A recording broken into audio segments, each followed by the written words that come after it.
After such an amazing session from him, I think there's nothing else to think about. And we need to live our life in the way we want to, because this is our life. Okay, guys, keep standing.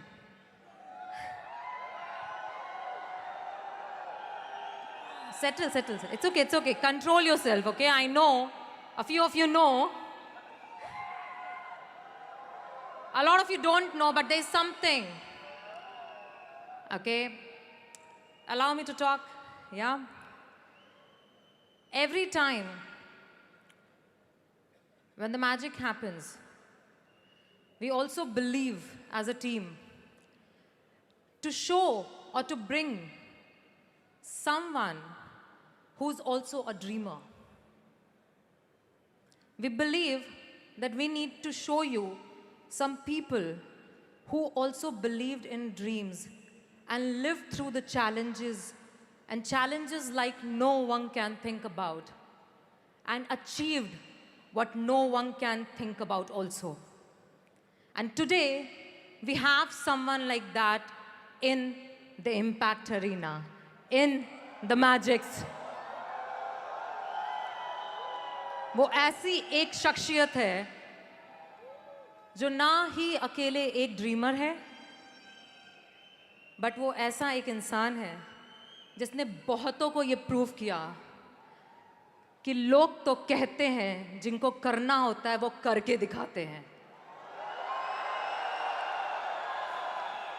मैंने बहुत दिन से बहुत कुछ पढ़ा, बहुत कुछ जाना और बहुत कुछ सोचा कि किस तरीके से या किस शब्दों का इस्तेमाल करके उनको यहाँ बुलाने की कोशिश करूं. और जितनी बार सोचा उतनी बार शब्द शायद कम पड़ गए, और मुझे नहीं पता कि आज भी मैं उस बात को न्याय कर पाऊंगी, कि शब्द सही इस्तेमाल कर पाऊंगी to call that person on stage who is a real example of warrior, believer, dreamer and somebody who believes कि magic happens in everybody's life. He comes from a same state of India where I come from, and that is Uttar Pradesh. From a very small town, एक बहुत ही छोटे शहर, और उनकी भाषा और वहाँ की भाषा में बोलूँ तो एक कस्बे से जिसका नाम है मुजफ्फरनगर.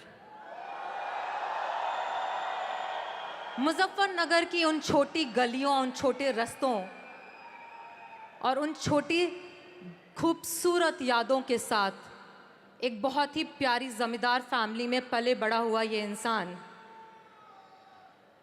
अपने साथ, अपने परिवार के साथ वहाँ पे रहता था.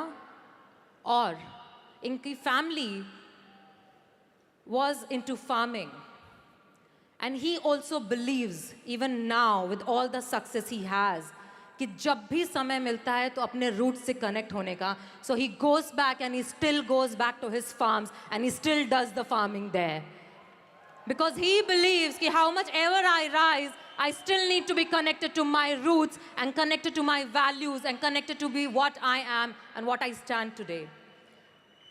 If I talk about struggles, तो स्ट्रगल वर्ड उनके सामने बहुत छोटा पड़ता है और उसको भी शर्म आती है, क्योंकि उन्होंने इतनी दिक्कतें देखी हैं जिनको अगर गिनना चाहूँ तो शायद एक दिन लगेगा इस स्टेज पे मुझे सिर्फ इस बात को बताने के लिए कि चैलेंजेस कहाँ से शुरू होते हैं और कहाँ तक जाते हैं.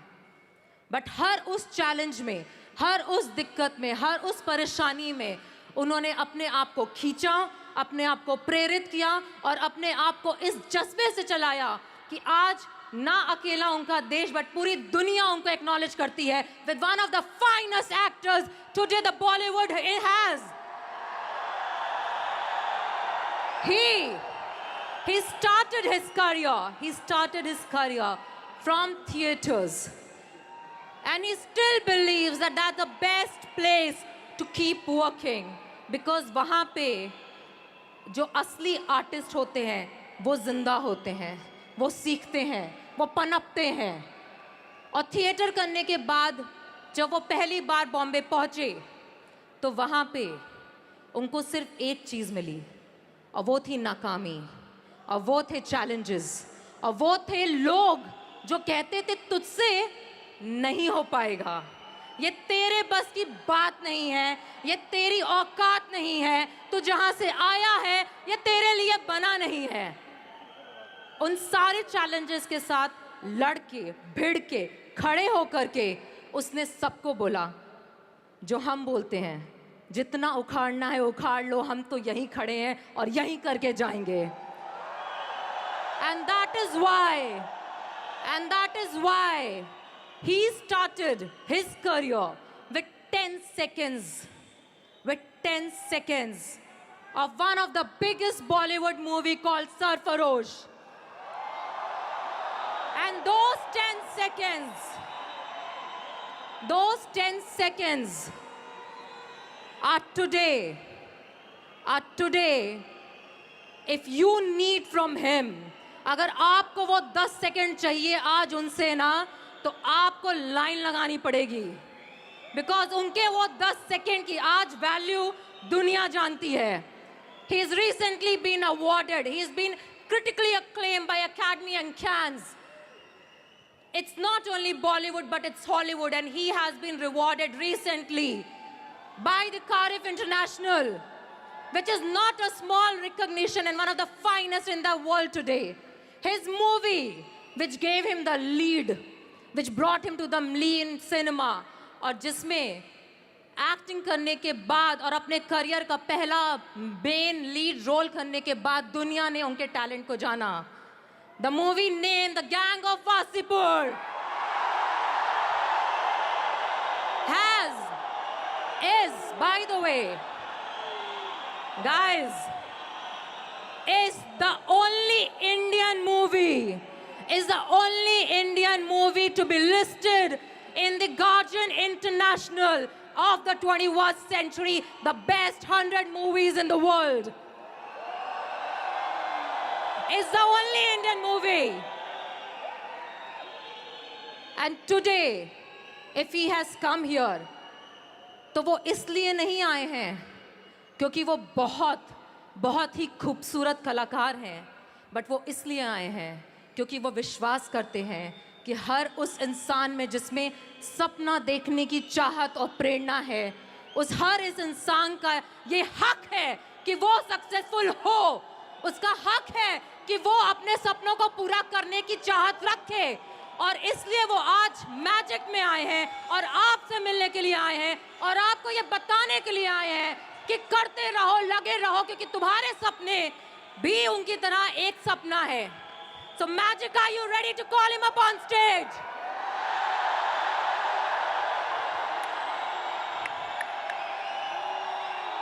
No. I don't think so.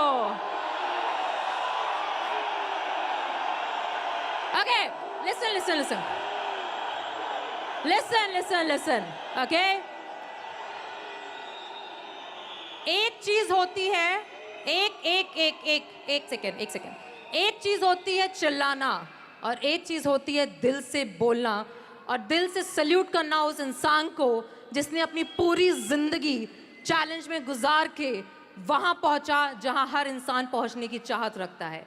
और अगर आज वो यहाँ पे हैं तो आपको अपना दिल दिखाना है, दिल से दिखा करके उनको बुलाना है। बिकॉज जब वो इस स्टेज पे आएंगे तो मैं सिर्फ एक कोशिश करूंगी कि वो आपको अपना बेस्ट दे सके और उसके लिए आपको उनको अपना बेस्ट देखना होगा। So are you ready magic to give your best, to get your best?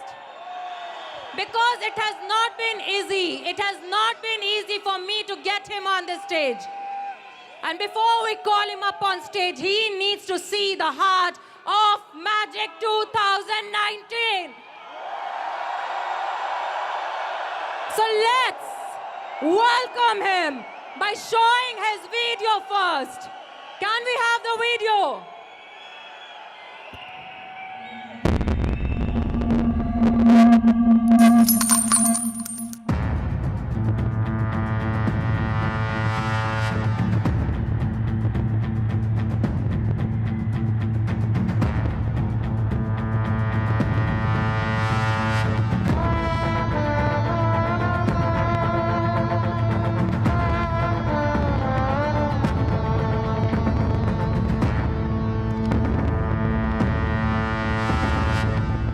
कभी कभी लगता है कि अपन ही भगवान है। कभी कभी लगता है कि अपन ही भगवान है। गणेश का तुम रहम है, लाइफ बदलने वाला है तुम्हें। दादा का भाई का सबका बदला लेकर प्रेशर मंटो। जमाना ही ना काबिले बर्दाश्त, ना काबिले बर्दाश्त। अभी तो मिले ही, इतनी जल्दी खुशी भी हुई आपको। जो चीज जैसी है उसे वैसे ही पेश क्यों ना किया। शानदार, जबरदस्त, जिंदाबाद।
Please help me welcome none other than the most talented and the most handsome and the most successful actor of today, Mr. Nawazuddin Siddiqui in Magic.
पहली बार यहाँ आके लग रहा है कि कभी कभी लगता है अपन ही भगवान है।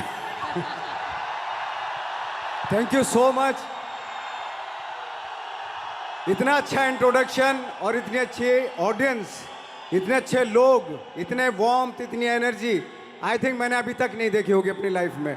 Thank you so much.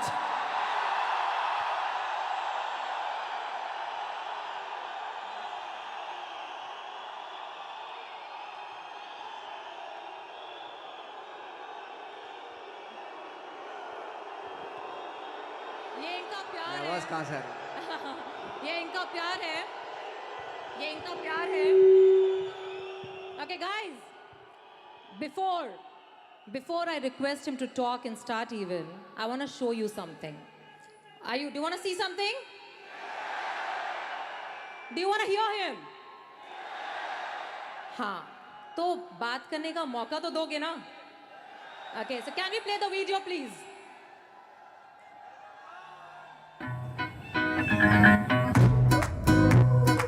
छत्तीस के है गए, कब तक बेरोजगारी बन के बैठे? नाटी काली पतली टकली किसी से भी वो हम कर लेंगे, हमको मोड़ी चाहिए बस. सारे मोहल्ले में चल जाए. पहले आप. नहीं, पहले आप लेडीज हैं तो पहले आप. वर्जिनों की भी दुनिया बदल. हम बात शुरू करने की कह रहे हैं. ओह, तेरी तैयारियां लो आई. हम आओ ब्याह होके रहेगा. अमेरिका, लंदन, पेरिस नहीं गई तो का? नेपाल, श्रीलंका, भूटान तो मिलेगा. कैसे बनेगी सरकार. बेटा, ब्याह के बाद एनी को विदेश तो ले जाओगे ना? आज तक ये अपने माँ बाप को विदेश नहीं ले गया. तो यहाँ आए क्यों? वो कुत्ते की कहानी सुनी हो? पूरी रोटी के चक्कर में आधी भी गई. तो तुम क्या कहना चाह रहे हो? Am I dog? नहीं, तुम तो बिच हो ना बेबी. नेक ठसक से रही हो. लगनो चाहिए दुबई से लौटे हो. पुष्पेंद्र त्यागी. तुम हो पुष्पिंदर त्यागी. अरे हमारे मोड़े को ना मोड़ियों की कमी ना है. अरे लेन लग रही है लेन. हाँ, कहाँ लग रही है लेन? किसी भी तरह हमें बड़े वाले विदेश में भेज दो ना. तो फिर इसे पटा लियो. मौसी, इसके सैलरी के दिन खत्म और पेंशन के दिन आने वाले हैं. नॉर्मल लगती है ये, जलती चिंगारी है. हम तुम्हें पसंद करते हैं. और हमें भी बहुत तमीज से पहली बार पहला प्यार हुआ है. हैं? प्यार भी हो गया? नॉर्मल लगती है ये, जलती चिंगारी है.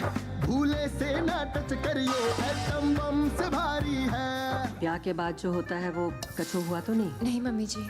सब कुछ करो, बस वही मत करो. बोलो पहले दुबई चलो. ये क्या सिखा रहे हो मम्मी जी? बिना प्यार के जी सब नहीं हो सकता मौसी. हम नहीं कर पाएंगे. अरे तुम आंख बंद करो और बुर्ज खलीफा के बारे में सोचो. फीलिंग अपने आप आ जाएगी. क्रेजी लगती कुड़ी पागल लगती, ओए क्रेजी लगती कुड़ी पागल लगती. घर में भाभी जी के आते ही पुष्पेंद्र की नौकरी लग गई. पुष्पिंदर की नौकरी तो पहले से ही दुबई में वो है. तो कब का निकाल दिया गया.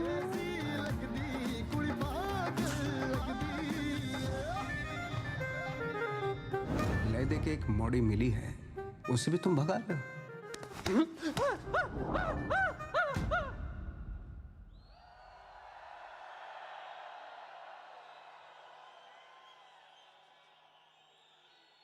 So, जितना मुझे पता है कि 15th of November आपकी ये मूवी रिलीज हो रही है और मैंने वो 10 सेकंड का सीन शायद 15 बार देखा होगा. और मुझे ये लगता है, मैं सिर्फ एक चीज़ पूछना चाहती हूँ नवाज, कि आप वो 10 सेकंड से आज जब आप अभी अवार्ड लेके आ चुके हैं और एक मूवी रिलीज हो रही है, ये पूरी जर्नी में आज जब आप यहाँ पे खड़े हैं तो आपको कैसा महसूस हो रहा है? आई थिंक ये 20 साल की जर्नी है मेरी.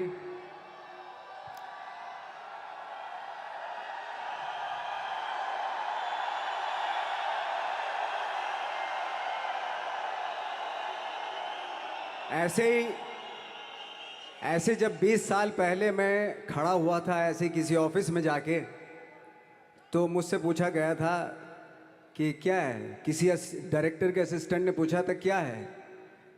मैंने कहा एक्टर हैं. बोले दिखने से तो लगते नहीं हो एक्टर हो. तो क्या होता था कि इंडस्ट्री में हमेशा ये चलन था कि एक्टर हीरो जो होता है वो 6 फुट का होता है और गोरा होता है और लंबा चौड़ा बल्ले छल्ले होते हैं. मतलब हम तो बस ऐसे ही चले गए थे, ऐसा समझता था वो. और शिप्रा, मैं ये आपको यकीन दिलाना चाहता हूँ इस चीज़ का कि मेरे खुद के रिश्तेदारों ने भी, जब मैंने उनसे इच्छा जाहिर की कि मैं एक्टर बनना चाहता हूँ, तो उन्होंने भी मुझे डीमोरलाइज किया कि पहले शक्ल तो देख ले अपनी. क्योंकि 5 फुट का छोटा पतला दुबला सा आदमी, काला कलूटा, मुझे खुद को पता नहीं था कि इंडस्ट्री में मेरा क्या हाल होगा. बट एक जिद थी और हजारों लाखों, मतलब सालों साल से इंडस्ट्री में सिर्फ यही चलन था कि एक्टर तो, हीरो तो जो है ऐसा होता है. लेकिन सब ऑड सिचुएशंस के बावजूद भी गए. लेकिन एक चीज़ मेरे दिमाग में थी कि जो सब कर रहे हैं वो नहीं करना है, तो अलग क्या करूं, अलग क्या होना चाहिए, उसके लिए ट्रेनिंग की ज़रूरत थी। जो मैंने नेशनल स्कूल ऑफ ड्रामा में आके ट्रेनिंग ली, 3 साल मैंने एक्टिंग की पढ़ाई की वहाँ पे, और अपनी एक क्राफ्ट के बारे में समझा कि एक्चुअली इस पर्सनैलिटी में अगर मैं लोगों को इम्प्रेस करना चाहता हूँ, उसके लिए एजुकेशन की बहुत ज़रूरत है। या जो भी आप काम कर रहे हो उसमें क्राफ्ट, उसका एक्सपर्ट होना बहुत ज़रूरी होता है। ऐसे ही हवा में नहीं कि जैसे पहले होता था, अरे यार तो बहुत खूबसूरत दिखता है, फिल्मों में जाके काम करना शुरू कर दे, ऐसा नहीं। किसी चीज़ को बारीकी से जानना, उसके लिए ट्रेनिंग की, एक्सपर्ट्स की, एक्सपीरियंस की ज़रूरत होती है। तो मैंने ट्रेनिंग ली नेशनल स्कूल ऑफ ड्रामा से, और 2000 में मैं पहुंच गया मुंबई। मुंबई पहुंचने के बाद जब हम किसी ऑफिस में जाते थे, आई थिंक उससे पहले चलन नहीं था बिल्कुल भी। हम लोग गए, जैसे मैंने बताया कि ऑफिस में खड़े हो के, भाई हम एक्टर हैं, काम दोगे क्या? तो बोले पहले हुलिया तो देख अपना तू। तो ये हर बार सुनने के लिए मिलता था, और वो बात भी सही थी, क्योंकि उससे पहले कभी कोई आपने देखा नहीं होगा कोई इतना बड़ा, कोई इतनी सी पर्सनैलिटी का 5 फुट 6 इंच का आदमी, पतला दुबला सा, मरियल सा, कि कभी ये इस तरह के लोग एक्टर भी बन सकते हैं, हीरो भी बन सकते हैं, स्टार भी बन सकते हैं, ऐसा चलन था ही नहीं। मैं कॉन्फिडेंट था बिकॉज ऑफ माई ट्रेनिंग। मैंने ट्रेनिंग ली थी और अपनी क्राफ्ट के बारे में बहुत अच्छे से जानता था मैं, और उस चीज़ का सिर्फ कॉन्फिडेंस था मुझे कि आज नहीं तो कल, कल नहीं तो परसों, या 10 साल या 20 साल या 30 साल, 30 साल के बाद नंबर ज़रूर आएगा मेरा। मैंने कभी भी अपने को टारगेट नहीं किया, टारगेट नहीं दिया मैंने कि अगर 2 साल ट्राई करके देखता हूँ, उसमें अगर हो गया तो ठीक है, वरना कोई दूसरा फील्ड अपना लूँगा, ऐसा कभी नहीं। जिस चीज़ का पैशन होता है, जज्बा होता है, अगर आप दिल से चाह लो ना, तो पूरी दुनिया झुक जाती है उसके ऊपर।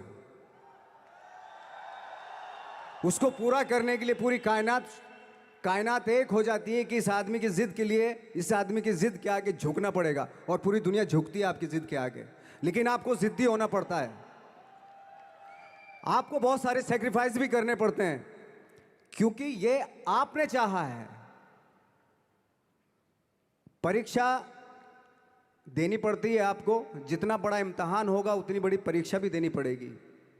आसान काम नहीं है। छोटे छोटे टारगेट बनाएंगे तो छोटों में निपटारा हो जाएगा। हमेशा अपने आप को टारगेट बढ़ा दो,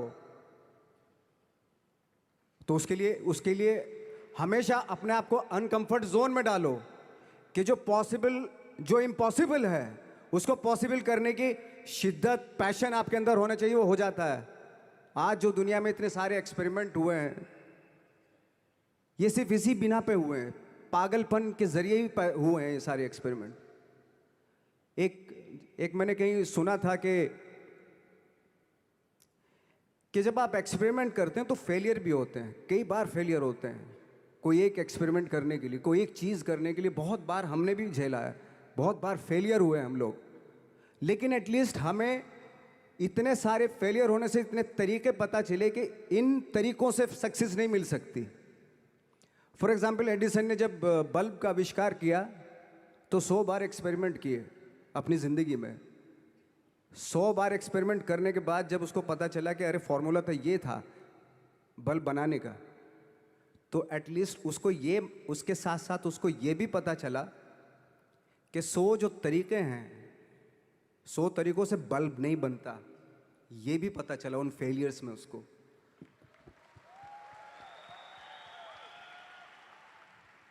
जब हम लोग मुंबई आए तो हमें मालूम था हमारे पास पर्सनैलिटी नहीं है, हमारे पास बैक नहीं है, या हमारे फादर, दादा, परदादा तो फिल्म इंडस्ट्री में है नहीं, हम ही हैं, तो हमें क्या करना चाहिए। इसलिए लोगों के बीच में घुसे रहते थे, आम लोगों के बीच में घुसे रहते थे, उनका एक्सपीरियंस सुनते थे, उनको ऑब्जर्व करते थे। तो आई थिंक मेरे पास 15 साल तक, 10-12 साल तक कोई काम नहीं था। जैसे आपने बताया कि बहुत ही 10-10 सेकंड के रोल करके घर में आके बैठ जाता, पूरे साल खाली बैठे रहते थे हम लोग। लेकिन एक चीज़ थी कि लोगों के बीच में रहते थे। लोगों के बीच में रहने से ये एहसास हुआ हमें कि तरह तरह के लोग हैं, लेकिन हमारी इंडस्ट्री में सिर्फ एक ही तरह की एक्टिंग होती है। हजारों करोड़ों लोग हैं इस दुनिया में, लेकिन एक्टिंग सिर्फ एक ही तरीके से होती है हमारे यहाँ। तो मुझे लगा यार ये मैं तो ट्रेन भी हूँ, मुझसे अपनी आर्ट भी आती है और हजारों लोगों को मैं ऑब्जर्व भी कर रहा हूँ, तो ये तो सबसे अच्छा सूत्र है। ये इससे तो मैं बहुत कुछ कर जाऊँगा। तो जब ये सूत्र पता चला मुझे कि अब मैं ये जो हजारों लोगों को मैंने ऑब्जर्व किया है, अब जब भी मुझे कोई रोल मिलेगा उन्हीं में से वो एक इंसान होगा। उसी में वो ठाकरे, बाला साहब ठाकरे होंगे, उसी में मंटो होगा, उसी में गणेश गायतोंडे होगा, उसी में फैजल खान होगा, उसी में माजूमदार साहब होंगे। तो इस तरह के ये कब हुआ? जब हमने लोगों को ऑब्जर्व करना शुरू किया, लोगों के बीच में रहे। मैं 15 साल के बाद जो मेरी लाइफ थी जिसमें खाने तक को नहीं मिलता था, अब फॉर्चुनेट अपने आप को समझने लगा था कि थैंक गॉड कि मुझे ऐसे लोगों के बीच में मुझे रहने का मौका मिला। तो कभी भी आई थिंक मुझे लगता है कि कभी भी जब आप स्ट्रगल कर रहे होते हैं ना, वो एक मौका होता है आपके पास, वो एक चांस होता है आपके पास कि कैसे उसमें आप अपना ऑब्जर्वेशन, एक्सपीरियंस, जब आपको काम मिलेगा वो उसमें लगाएंगे आप। तो मेरी लाइफ बहुत ही, आज जब मैं सोचता हूँ कि यार ये तो बहुत ही अच्छा हुआ, तो जो 15, 10, 12 साल मैंने बिना काम के गुजारे, जो लोगों के बीच में रहा था मैं, आज वो काम आ रहा है मेरे। जहाँ ज़रा सा कोई कैरेक्टर मिलता है तो आदमी इसलिए कनेक्ट करता है उनसे कि उनको लगता है कि यार ये तो मेरे पड़ोस का ही, आसपास का ही ये बंदा है। मैंने देखे हैं इस तरह के लोग। आई थिंक यही हमारी सबसे बड़ी जीत है एज एन एक्टर।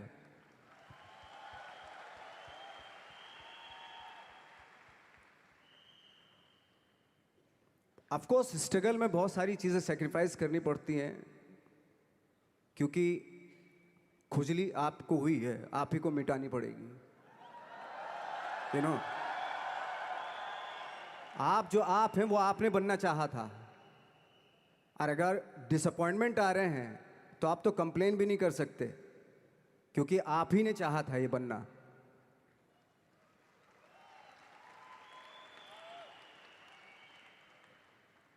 तो बस यही था कि 10-12 साल तक मैंने सोचा था, 10-12 साल जब स्ट्रगल हो गए तो मेरे बहुत ज़्यादा वो भी हुआ कि यार छोड़ के चले जाते हैं, कुछ काम मिल नहीं रहा है, क्या हो रहा है कुछ पता नहीं, आई डोंट नो मिल पाएगा या नहीं मिल पाएगा। फिर ये होता था कि नहीं, मेरी मदर जो है ना एक लेटर लिखती थी मुझे हमेशा। तब मोबाइल नहीं आए थे, पेजर आए थे, तो पेजर यहाँ पे लगा के चलते थे हम लोग।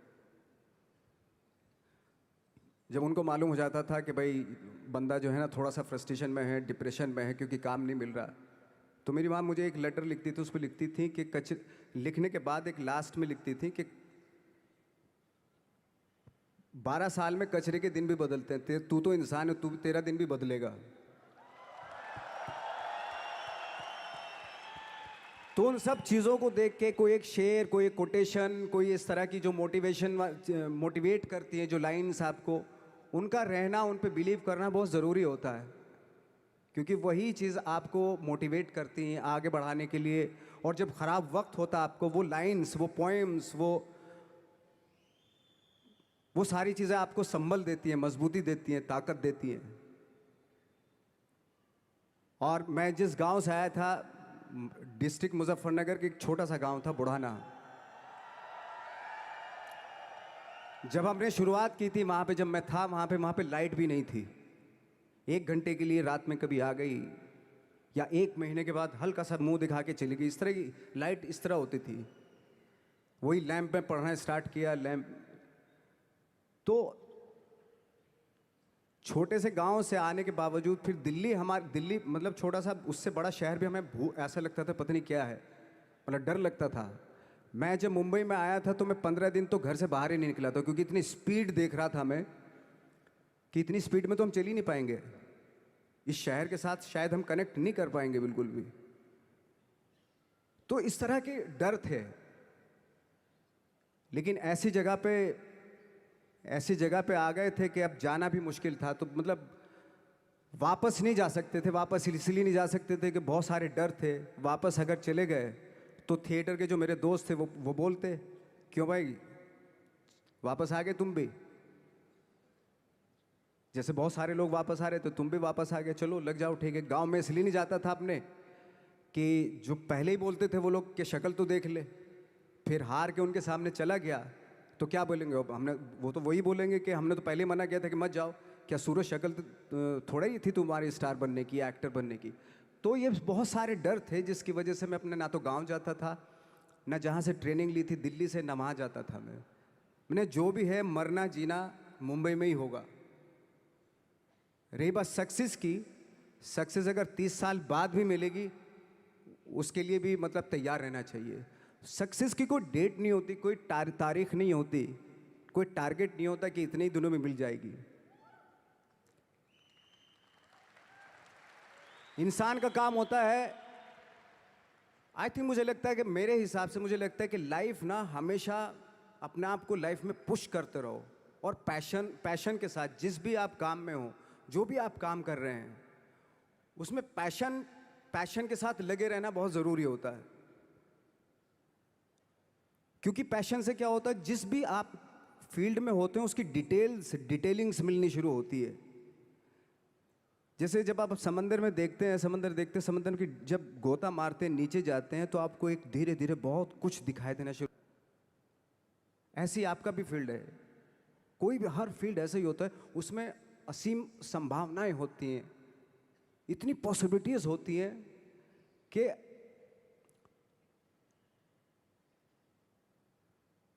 आई थिंक दुनिया का हर काम में इतनी सिर्फ अगर एक दर्जी है पैंट सीता है, 1000 तरीके की पैंट सी सकता है वो, अगर वो चाहे तो। अगर उसने नहीं चाहा तो वो जो ट्रेंड चला रहा है वही सीता जाएगा। लेकिन अगर उसने चाह लिया कि मैं ऐसा कुछ करता हूँ तो 1000 तरीके की पैंट उसी में 1000 तरीके की सी देगा वो पैंट। ऐसे हर फील्ड में पॉसिबिलिटीज़ बहुत होती हैं और एक परफेक्शन होता है। फॉर एग्जांपल जैसे हम लोगों ने ट्रेनिंग इसलिए ली कि परफेक्शन आ जाए अपने काम में। जैसे एक मैंने एग्जाम्पल सुना था कि ये छोटी छोटी चीज़ें जो मैं बता रहा हूँ, ये चूँकि मैंने बचपन में सुनी थी, उन पे उन्हीं को अपनी लाइफ बना के आगे बढ़ा तो आज यहाँ पे हूँ। इसलिए वो छोटी छोटी चीज़ें बहुत काम आती हैं, उनको सुनना बहुत ज़रूरी होता है इंसान के लिए। बताते हैं कि एक बहुत बड़े, पता नहीं ये सच है झूठ है, मुझे नहीं इतना ज़्यादा नहीं मालूम, बट कोई बहुत बड़े इंसान हुए लेकिन वो पहले मोची थे, जूता सीते थे।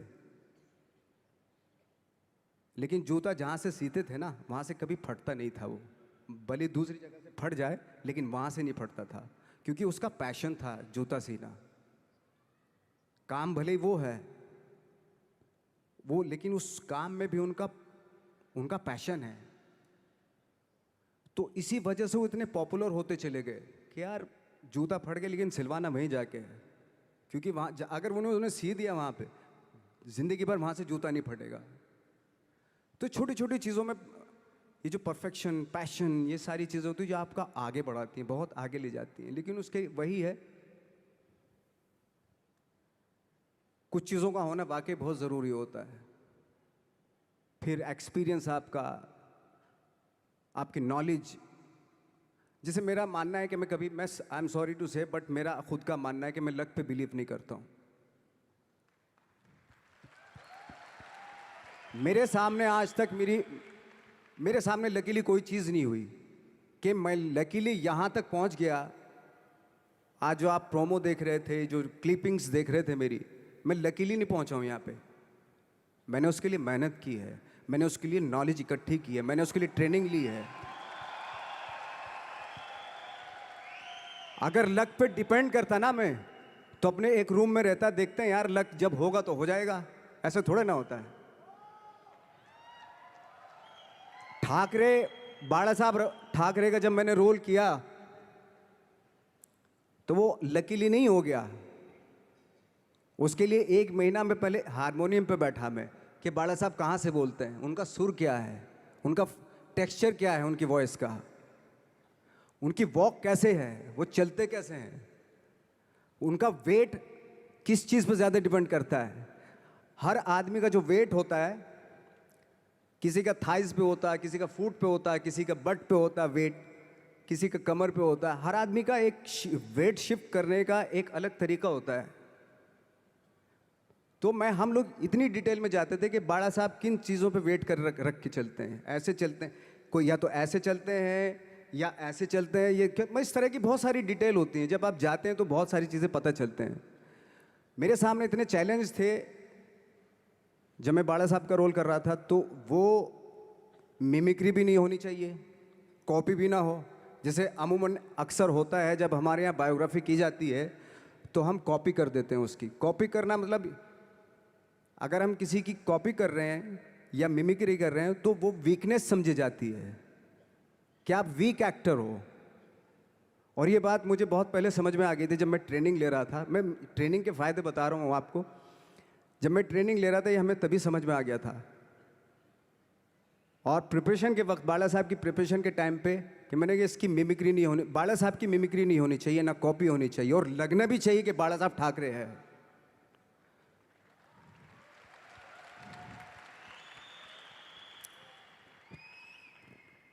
क्योंकि चैलेंज ये था कि हज़ारों लाखों वीडियोस हैं बाला साहब ठाकरे के, हर आदमी ने देखे हुए हैं, सब ने देखे हैं कि बाला साहब कैसे बोलते हैं, कैसे हाथ को ऐसे ले जाते हैं। एक बार ये हुआ था कि मैं जब इसकी शूटिंग कर रहा था, ठाकरे मूवी की शूटिंग कर रहा था मैं, तो उद्धव साहब ठाकरे जो है वहाँ पे आ गए थे, वैनिटी में बैठे थे मेरे सामने। तो मेरा हाथ ऐसे था, इट्स लाइक दैट। तो बोले आपने हाथ ये ऐसे क्यों रखा हुआ है? मैंने उनका हमेशा ऐसे ही रहता था हाथ। तो और यही वो क्या होता था, वो सिगार पीते थे, और सिगार ऐसे पिया जाता है कुछ ऐसे, और इसलिए उनका हाथ हमेशा नॉर्मली भी रहता था तो ऐसे रहता था। और यहीं से जब स्पीच देते थे यहीं से ये जाता था, जो उनका सिग्नेचर वो जेस्चर था। तो वो शॉक्ड हो गए कि इतनी डिटेलिंग आपने ली है। तो जब फिल्म देखी उन्होंने, तो फिल्म देखने के बाद उनको रियलाइज़ हुआ कि वाकई बहुत स्टडी की है नवाज़ ने उनके बाड़ा साहब के ऊपर। तो मुझे खुशी हुई थी कि थैंक गॉड कि ये सारा किस लिए हो रहा है, पैशन की वजह से हो रहा है। एक पैशन है, उसके बाद आपका एक्सपीरियंस है, आपकी नॉलेज है, आपकी ट्रेनिंग है, उससे ये सारी चीज़ें निकलती हैं। लाइक मंटो, ये जितने भी कैरेक्टर्स हुए वो सब हवा में नहीं हुए या लकीली नहीं हो गए।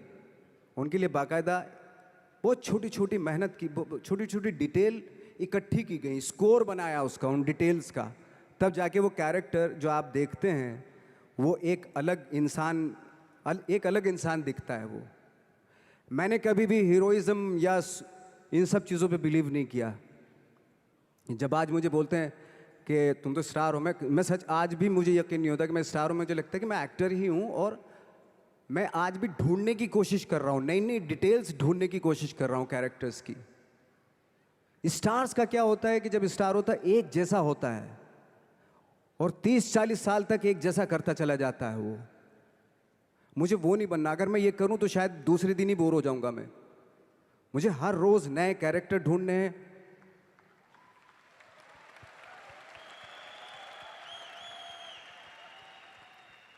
लोगों के बीच में रहना है, क्योंकि ये बीच में रहने से बहुत सारी चीज़ें मिलती हैं। मैंने एक रोल किया था लंच बॉक्स में, पता नहीं कितने लोगों ने देखी वो फिल्म, मुझे नहीं मालूम।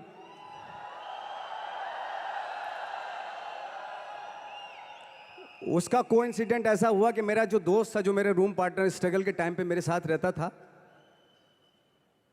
तो मैंने उसी की डिटेल मार दी उसमें फिल्म में। जब पिक्चर रिलीज हुई तो उसने देखी, उसको लगा अरे ये तो मैं हूं। अब वो भी एक्टर था।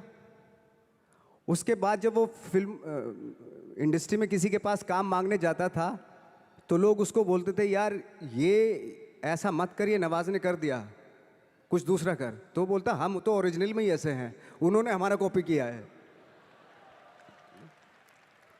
कहने का मतलब ये है कि लोगों के क्या होता है, स्टार्स हमेशा शीशों के घरों में रहना शुरू कर देते हैं।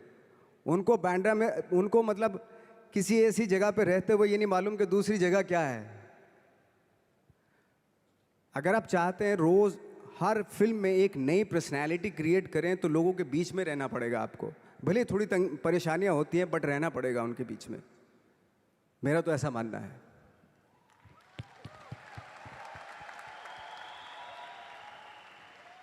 नवाज, आप बहुत छोटे से शहर से हैं, डिस्ट्रिक्ट मुजफ्फरनगर।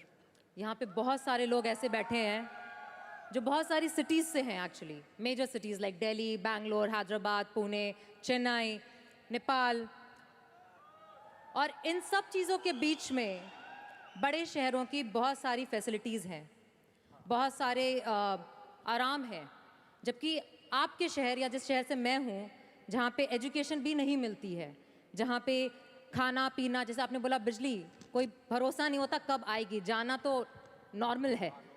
हाँ, तो वहाँ पे उस छोटे से शहर में रह के एक परिवार में जहाँ पे कभी किसी ने एक्टिंग के बारे में दूर दूर तक नहीं सोचा था, और आप 8 भाई बहन हैं, सबके साथ रह के परिवार में परिवार का चीज़ करने की जगह एक अलग से ये जो थॉट आया था अलग से कि मैं एक्टिंग करूँगा, और वो भी काफ़ी दिन बाद जब आपने जॉब भी कर ली उसके बाद, तो जब वो थॉट आया तो परिवार ने आपको सपोर्ट किया। और अगर रिश्तेदारों ने, जैसे आपने बोला कि कहा, तो आपके दिमाग में उस समय क्या चलता था? मेरे दिमाग में ये तो नहीं आया था कि मुझे एक्टर बनना है, बट इतना ज़रूर था कि कुछ तो नया करना है। क्या करूँगा मुझे नहीं आइडिया था। जो सब लोग करते हैं जो वो नहीं, कुछ अलग करना है मुझे। लेकिन मुझे ये नहीं मालूम था कि मुझे एक्टिंग करनी है। और इसीलिए मुझे लगता है आज जब मैं सोचता हूँ कि अगर मैं किसी भी फील्ड में होता, एक्टिंग के अलावा किसी भी फील्ड में होता, तो मैं एक्सपेरिमेंटल ज़रूर होता, क्योंकि मुझे आदत थी कि मुझे जो ट्रेंड चल रहा है उसके अगेंस्ट। मैं बहुत ही रिबेलियस था, रिबेलियस किस्म का इंसान हूँ मैं, आज भी हूँ, रहूँगा, क्योंकि मुझे अच्छा लगता है जो ट्रेंड चल रहा होता है उसके अगेंस्ट कुछ काम करना, चाहे मुझे अच्छा लगता है वो। क्योंकि क्या है ना कि जो चलन चल रहा है, आई थिंक उसको बहुत आसान है उस चलन के साथ चलना। उसके अगेंस्ट चलना, उसके लिए सालों लग जाते हैं। बीच बीच में आपको ये भी लगता है कि यार शायद पॉसिबल नहीं है, लेकिन जब पॉसिबल होता है ना तो तब बड़ा अच्छा लगता है। तब ये जैसे आज मुझे फील हो रहा है ना, तब ऐसा लगता है। यहाँ पे जितने लोग भी बैठे हैं और इंक्लूडिंग मुझे, हमने भी ऐसा कुछ शुरू किया है या हम भी ऐसा कुछ कर रहे हैं जो ट्रेडिशनल नहीं है, जो बहुत अलग है, और जिसके लिए बहुत लोग बोलते हैं कि पता नहीं होगा कि नहीं होगा, कर पाएंगे कि नहीं कर पाएंगे, या तुम कर रहे हो करके दिखाओ, तुम कर लिए तो देखते हैं। और लोग जगह जगह समय समय पर हर समय हर किसी को, यहाँ पे जितने लोग भी बैठे हैं उनको कहते हैं कि तुमसे तो हो नहीं पाएगा, और हो गया तो राम जाने।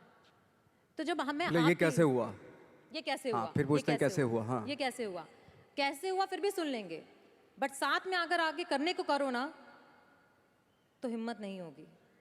तो आपने जब शुरू किया और आपने जब करना शुरू किया, और आज आपकी वो दोस्त जिन्होंने आपको बोला या जो रिश्तेदार आपको बोलते थे कि तुझसे नहीं हो पाएगा, वो आज क्या कहते हैं? देखो ये है कि जैसे मैंने बताया कि मुझे कदम कदम पे ये बोला गया, जैसे रिश्तेदार मेरे सबसे पहले तो रिलेटिव्स ही बोलते हैं आपके, बोले भाई ये जो करने जा रहा है तू, ये तेरे बस का नहीं है, तू देख ले अपना, बस का नहीं है ये। और जब हो जाता है तो ऑफकोर्स यही कि हमने तो बोला था, अब पता नहीं कब बोला था, मुझे भी नहीं पता कब बोला था उसने ये, कि हमने तो बोला था हो जाएगा। एक किस्सा मुझे याद है कि जब मेरा एक मैगज़ीन आती है GQ की मैगज़ीन पे जब मेरा 2012 में मेरा छपा, तो मुझे एक बहुत बड़ी मॉडल थी मुंबई की, तो उन्होंने बुलाए, दोस्त थी, काफ़ी सालों के बाद, 3-4 साल के बाद मिलना हो रहा था। तब मैं 3 साल पहले स्ट्रगल ही कर रहा था ऑलमोस्ट, लेकिन जैसे GQ में आया मेरा मैगज़ीन में, तो वो शॉक्ड हो गई। और वो बहुत ही खूबसूरत, लंबी चौड़ी खूबसूरत मॉडल की तरह बिल्कुल, और मैं ऐसा दिखने में, तो मुझे बुलाया, बोला यार तुम जीक्यू के पेज पे आए हो? मैंने हाँ। तुम कैसे जीक्यू के पेज पे आ गए? मैंने कहा पता नहीं, मुझे भी पता नहीं क्यों आया। तुम्हें मालूम है तुम जीक्यू के पेज पे आए हो? मैंने हाँ। तुम्हें पता नहीं तुम कैसे आए हो, क्यों? तुम्हें मालूम है तुम जीक्यू के पेज पे आए हो? शी वॉज लाइक, मतलब उसने बहुत अपनी ज़िंदगी में बहुत साल दिए इंडस्ट्री को, लेकिन कभी इस तरह का कुछ हुआ नहीं कि जीक्यू के पेज पे आ गए इस तरह के। हालांकि मैं ज़्यादा कुछ इस चीज़ पे बिलीव नहीं करता, बट उसके लिए बहुत इंपॉर्टेंट था कि जीक्यू के पेज पे तुम कैसे गए। मतलब उसका कहने का मतलब यार तू दिखने में 5 फुट 6 इंच का आदमी, ना तेरा शक्ल ना सूरत ना कुछ, तू कैसे आ सकता है जीक्यू के पेज पे? See that was the mindset. ये माइंडसेट था कि मेरे जैसे कद काठी का आदमी इतनी बड़ी मैगजीन में कैसे उसका फोटो आ सकता है। ये माइंडसेट था और है। लेकिन इन सब के ऊपर आप तब उठते हैं जब आप क्राफ्ट जानते हैं, अपना काम जानते हैं। हम लोग अपना काम जानते थे, हम लोगों को अपनी चीज़ें मालूम थी, क्योंकि हमने उसको वक्त दिया था, हमने उसको टाइम दिया था, अपनी क्राफ्ट को, अपनी चीज़ों को, अपनी ट्रेनिंग को टाइम दिया था। इसलिए ये सारी चीज़ें पॉसिबल हुई। जब आप इंट्रोडक्शन दे रही थी कि हमारी जो फिल्म थी gangs of Wasseypur, 21st century की वन ऑफ द इंडिया से सिर्फ वही फिल्म है, 21st सेंचुरी की सिर्फ वही पिक्चर चुनी गई विदेशों के थ्रू। इसका रीज़न क्या था, क्यों चुनी गई? लकीली नहीं चुनी गई। इसके पीछे डायरेक्टर की काबिलियत थी, लिखने वाले, उस फिल्म को लिखने वाले एक से एक लोग थे, और कम से कम 250-300 सिर्फ एक्टर थे। मैं बाकी लोगों की बात नहीं कर रहा हूँ, सारे थिएटर से थे, तो सारे ट्रेंड एक्टर थे, थिएटर से थे वो।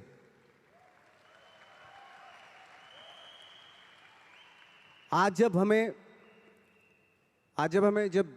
हम लोग फिल्में लेके जाते हैं इंटरनेशनल फिल्म फेस्टिवल्स में, वो चलती हैं, उनको अप्रिशिएट किया जाता है, तो हमें खुशी इस बात की होती है कि थैंक गॉड कि उन फिल्मों को रिप्रेजेंट कौन कर रहा है? वो लोग जिनके पीछे जो वाकई जिनकी स्पेशलिटी अपने क्राफ्ट में है, जो पढ़ लिख के आए हैं, जो थिंकर हैं। सिनेमा ज़रूर कर रहे हैं, डायरेक्टर ज़रूर हैं, एक्टर ज़रूर हैं वो, लेकिन उसके पीछे उनकी बहुत बड़ी ट्रेनिंग है, बहुत बड़ा एक्सपीरियंस है। वो ये लालच छोड़ के बॉक्स ऑफिस पे हिट होगी या नहीं होगी, ये इस फिल्म में इसको प्रोजेक्ट बना लो, एक हीरोइन ले लो, एक हीरो ले लो, और 5 गाने डाल दो और प्यार मोहब्बत दिखा दो। वो तो ठीक है, वो भी एक तरह का सिनेमा, बहुत लोग पसंद करते हैं उसको भी। लेकिन एक ये भी सिनेमा है, ये भी सरवाइव करता है, ऐसी बात नहीं। ठीक है, थोड़ी दिक्कतें आती हैं उस सिनेमा को, लेकिन एंड ऑफ द डे जब इंटरनेशनल प्लेटफॉर्म पे कोई भी फिल्म जब आप बोलते हो, वो ऐसी ही होती है, जैसे चाहे वो लंच बॉक्स हो, चाहे वो गैंग्स ऑफ वासेपुर हो, या पुराने टाइम में जो सत्यजीत रे की फिल्में हों, पूरी दुनिया जानती है। रे साहब की फिल्में पूरे वर्ल्ड में जानते हैं लोग। तो आज ठीक है, आज के युग में आज के टाइम में आप उन सिनेमा को थोड़ा, अरे ये तो कोई ख़ास नहीं, कुछ नहीं है, बट वर्ल्ड में इसी सिनेमा से जाने जाते हैं। अगर चाहे वो रे हों, ऋतिक घटक हों, चाहे वो गरम हवा, उस तरह की फिल्में जो होती थी, या चाहे नसीरुद्दीन शाह, ओमपुरी हो, पंकज कपूर हो, तो इस तरह के एक्टर्स ने आके एक अलग धारा बनाई थी। अगर बहुत लोग सुपरस्टार से प्रभावित होकर बम्बई आ रहे थे, तो बहुत सारे लोग, हम जैसे लोग, एक्टरों से इंस्पायर होकर भी आ रहे थे, ऐसी बात नहीं है।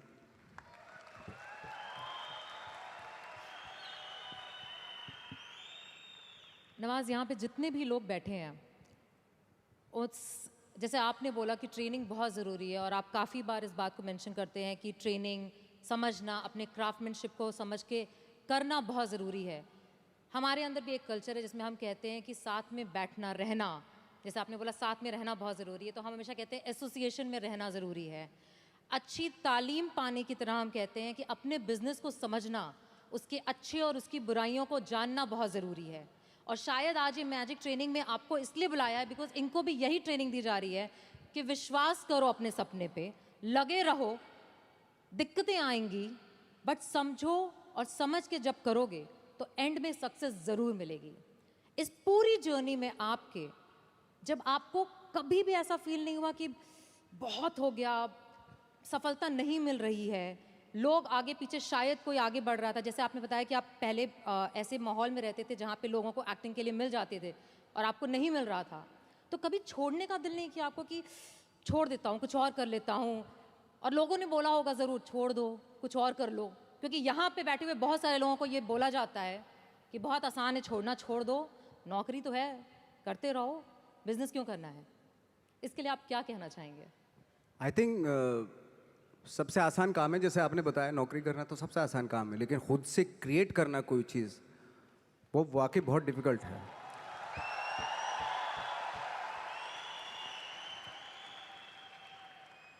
क्या होता है ना कि सरकारी नौकरी मिल गई, बस अब कुछ नहीं चाहिए, पूरी ज़िंदगी गुजार देते हैं, क्योंकि मिलता रहेगा, वो सो हटाएंगे तो नहीं, आपको मिलता रहेगा, सरकारी पैसा आता रहेगा आपके पास। लेकिन खुद से जब करते हैं ना तो उसको करते हुए बहुत दिक्कतें आए, डेफिनेटली बहुत दिक्कतें आएंगी, क्योंकि खुद का कुछ क्रिएट कर रहे हैं आप, और क्रिएशन में हमेशा प्रॉब्लम आती है, वो आसानी से नहीं हो जाता, कोई भी क्रिएट चीज़ आसानी से नहीं हो जाती। आपके आसपास मुझे लगता है कि मोटिवेट करने वाले लोग होने चाहिए, आपके दोस्त ऐसे होने चाहिए जो आपको मोटिवेट करें, आपकी बातें सुने, ऐसे लोगों के बीच में रहिए जो आपको हर वक्त आपकी बातें सुने, आप चाह क्या रहे हो, क्या सोचते हो आप, उसकी रिस्पेक्ट करें। और सारे जो ग्रुप जो होता है वो उसकी थॉट को रिस्पेक्ट करके उसको एग्जीक्यूट करें, यू नो, वो बहुत ज़रूरी होता है। तो आई थिंक जैसे हमारे यहाँ भी होता है कि बहुत सारे टैलेंटेड एक्टर होते थे, जब हम दिल्ली से मुंबई की तरफ आते हैं तो बहुत सारे जत्था का जत्था 15-20 एक्टर्स आते थे, तो बीच बीच में गायब होने लगते थे वो, पता नहीं कहाँ, कोई कहीं चला गया, कोई कहीं चला गया, किसी ने छोड़ दिया, किसी ने दुकान कर ली, है ना, किसी ने कुछ कर लिया, ऐसे चले जाते थे। मैंने कहा वो एक्टर कहाँ गया, वो तो चला गया, क्यों? ये काम नहीं मिल रहा था यार। अच्छा वो तो यही है मुंबई, वो क्या कर रहा है? बोले कुछ नहीं कर रहा है, ऐसे ही। तो पता है ऐसा क्यों होता था? कुछ एक्टर थे जिनका सर्किल बहुत करेक्ट होता था, और कुछ एक्टर थे जिनका सर्किल जो है ना बहुत ही गंदा सर्किल था, डिप्रेस करने वाला, है ना, ऑलरेडी फ्रस्ट्रेटेड थे वो लोग, इस तरह का सर्किल था। तो हमेशा ना मुझे लगता है कि अवेयर रहना चाहिए कि मैं किन लोगों के बीच में रहता हूँ, वो बहुत ज़रूरी है। क्योंकि क्या होता है कि अगर आप डिप्रेस फ्रस्ट्रेटेड लोगों के बीच में रहोगे ना, तो आप भले एनर्जेटिक हो, टैलेंटेड हो, लेकिन 6-7 साल रहने के बाद आप भी वैसे ही हो जाएंगे, क्योंकि वो एनर्जी आपकी सक कर रहे हैं, आपको दे नहीं रहे, कुछ भी एनर्जी आपकी ले रहे हैं वो। तो बहुत सारे एक्टरों से जब मैं मिलता था, वो बिल्कुल ही गिव अप कर दिया था उन्होंने, फनी यार ऐसे क्यों दिखाई दे रहे हो ऐसे, और उनके थॉट भी बदल जाते हैं, पता है, वो सारी कंप्रोमाइज़ वाले, अरे यार जो भी है ठीक है, थोड़ा मोड़ा छोटा पोटा दिलवा दो जो भी बनेगा, यार तू तो बहुत टैलेंटेड था, तू इस बात पे आ गया कि छोटा मोटा कुछ भी वो दिलवा दो, यानी कि कंप्रोमाइज़ कर लिया ना उसने लाइफ से अपनी।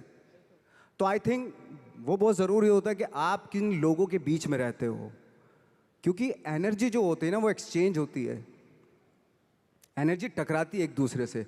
2 पॉजिटिव लोगों को यहाँ पे खड़ा कर दो, आपको पता चल जाएगी, वो एनर्जी मालूम हो जाएगी।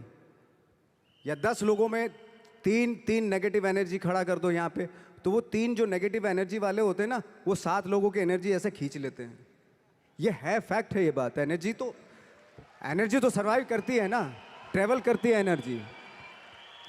तो हमेशा मुझे लगता है कि ऐसे लोगों के बीच में रहो जो पॉजिटिव हो, जिनके थॉट बहुत अच्छे हों, जो नया कुछ करने की सोच में हमेशा रहते हों, जो कुछ क्रिएट करने की धुन में रहते हों। तो इस तरह के लोगों के बीच में रह के अगर रहते हैं आप, तो 3-4 साल भी आप 3-4 साल बाद भी आप भी वैसे ही हो जाते हैं। हमारे यहाँ भी एक कहावत है और एक आपस में कि एसोसिएशन में रहो, अपलाइन की सुनो, मतलब जो भी आपके साथ बिजनेस में काम कर रहा है, जो एक्टिव है और जो वर्किंग है, उसकी सुनते रहो, क्योंकि वो ही आपका भला चाहता है और वही आपको आगे बढ़ाना चाहता है और वो आपको हमेशा मोटिवेट करेगा। एंड आई एम श्योर कि यहाँ आने के बाद भी आपको मैजिक की पॉजिटिविटी महसूस हुई होगी। बिल्कुल, ऑफ कोर्स महसूस हुई मुझे तो इसी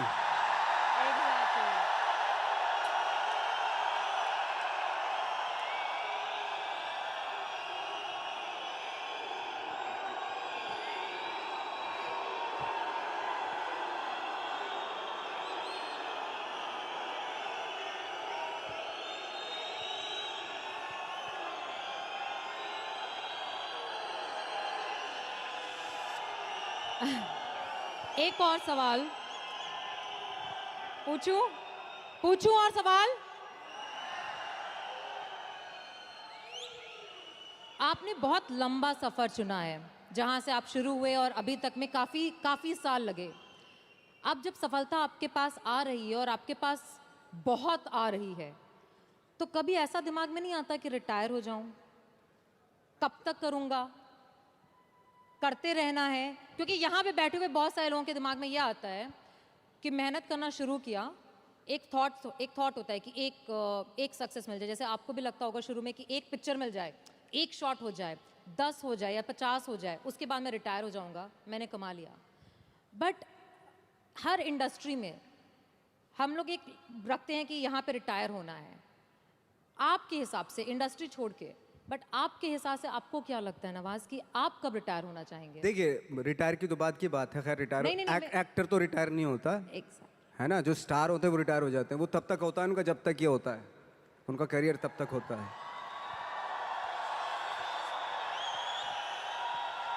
लेकिन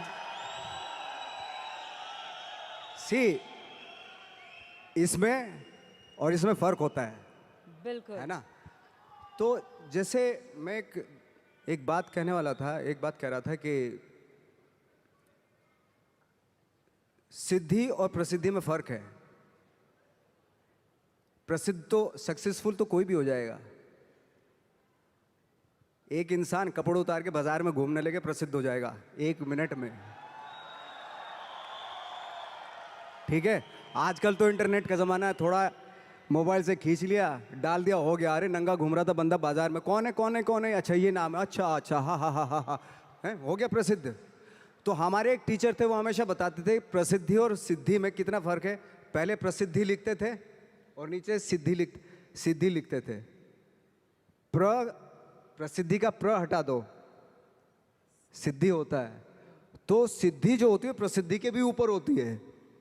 सिद्धि प्राप्त करना बहुत जरूरी होता है, सिद्धि प्राप्त करना बहुत मुश्किल है, प्रसिद्ध होना बहुत आसान है। हम यहाँ पे फ्रेंकली स्पीकिंग, मैं मुंबई में प्रसिद्ध होने के लिए नहीं आया था, मुझे इस फील्ड में सिद्धि प्राप्त करनी थी, इसलिए आया था मैं।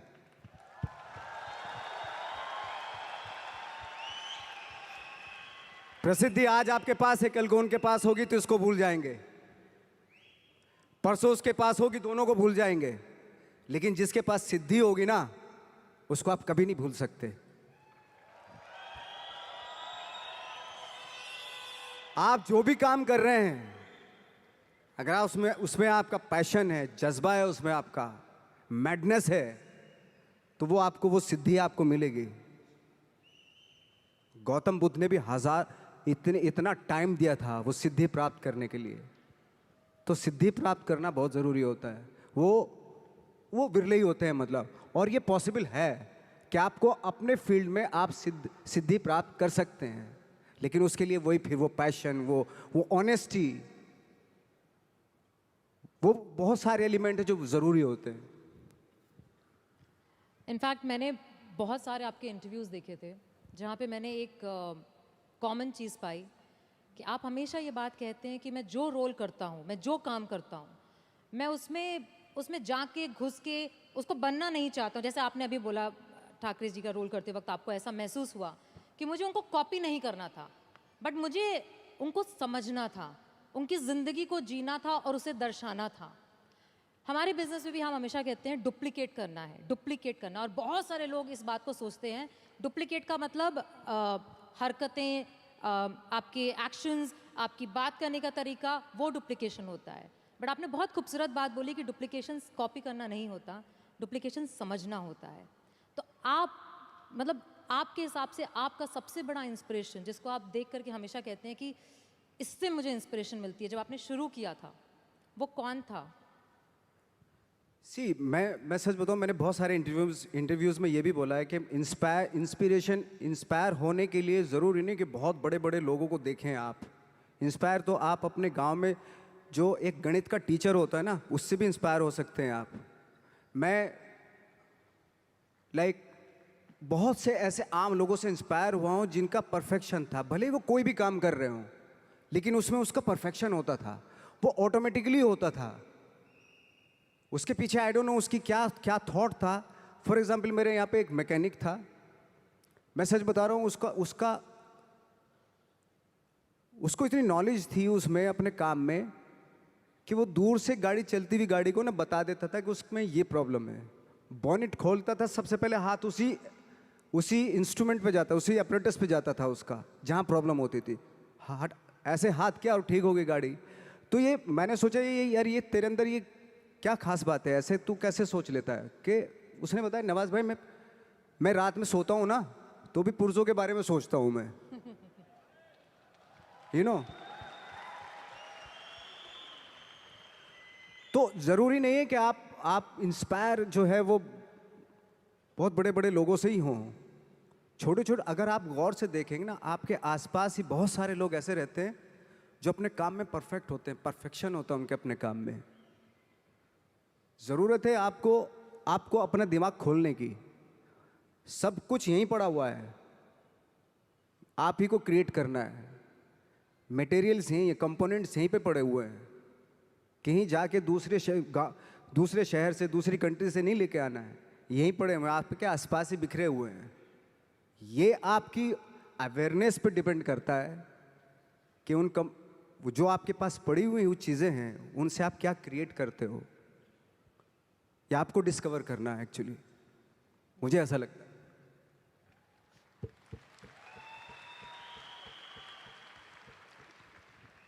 हमारे इस साल के मैजिक का थीम है ड्रीम, चेंज, इंस्पायर। और हम सब लोग बैठ के बात कर रहे थे और हमको ये लग रहा था कि अगर ये थीम सूट करता है ना, तो वो बहुत कुछ आप पे सूट करता है। बिकॉज आपने एक सपना देखा, आपने बदलाव लाने और दिखाने की चाहत रखी, और आज आप इस स्टेज पे नहीं, दुनिया के बहुत बड़े स्टेजों पे खड़े होके हर एक एक्टर को इंस्पायर कर रहे हैं।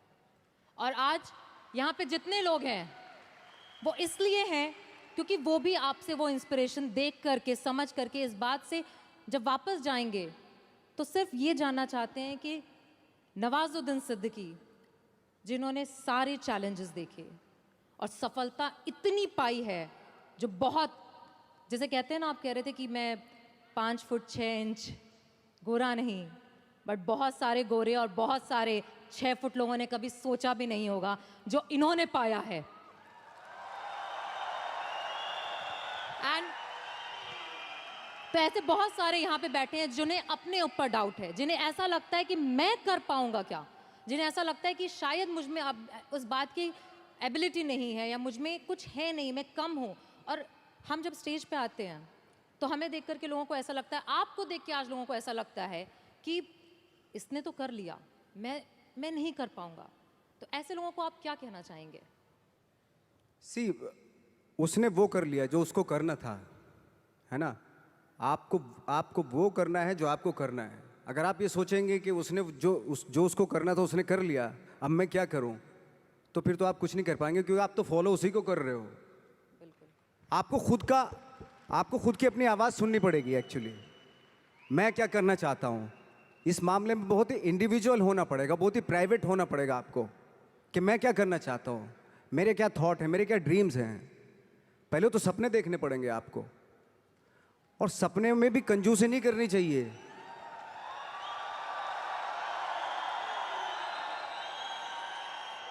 सी